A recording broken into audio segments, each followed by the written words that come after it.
तर हॅलो मित्रांनो, स्वागत आहे तुमचं आपल्या परत एकदा न्यू ब्लॉगमध्ये. तर गाईज, तुम्हाला मी मागच्या ब्लॉगमध्ये सांगितलेलं होतं की एक झाड दाखवलेलं होतं. त्या झाडाला मी मागच्या ब्लॉगमध्ये ना फुलं नसते. तर मित्रांनो, तेच झाड दाखवणार आहे आता. आणि बघू शकता, आज लय मस्त दिसतं ते झाड आणि त्याला मस्त फुलं लागलेले. त्याला आता तुम्हाला मी दाखवतो तेच झाड. तर भावांनो, चला. जरी तुमचे दिसतं ते झाड, हे बघू शकता. लय मस्त झाडाला आता हे लागलेले आहे फुलं. काही झाडच आहे ना, जास्त ऊन लागत नाहीये. हव्यामुळे ना ऊन लागत नाही बाबा. आणि त्याला चित्र पण आहे, ते बघू शकता तुम्ही. आणि हे टून आहे ना, या पाईपातून आहे मित्रांनो, असं खाली पाणी पडतं आणि इथून वरती जातं, असं पाणी खाली येतं. तर चल तुम्हाला मी झाड दाखवतो. तिकडं जाऊया आपण.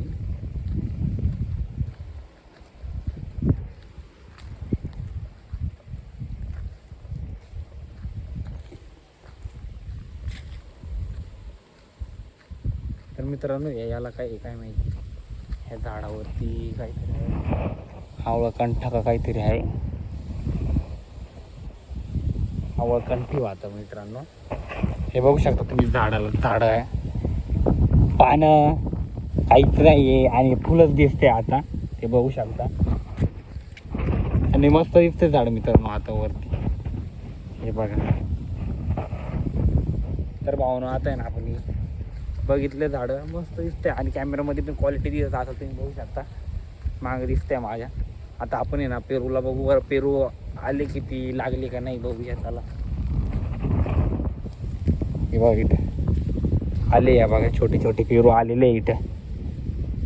तर भावना आपण आता त्या झाडावर काय आहे ते वर चढायला ना, आपण दाद्याला लावू आणि आवळं कंठ्या का काय ते बघायला लावू. चला, आपण त्याला वर चढूया झाडावरती.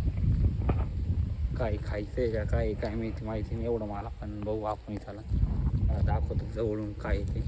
थांबा बरं का. बघू शकता, छोटंसं फळ आहे काहीतरी छोटंसं. आपण या त्या दादूला चढायला लावू वरती, नाहीतर आपला हात पुरल का नाही बघू. चला बघा, इथं पाणी वाढावं लागेल ते खाली, नाही त्याला चढायला. चला, त्याला बोलू आपण, या त्याला घेऊन येऊ. चला.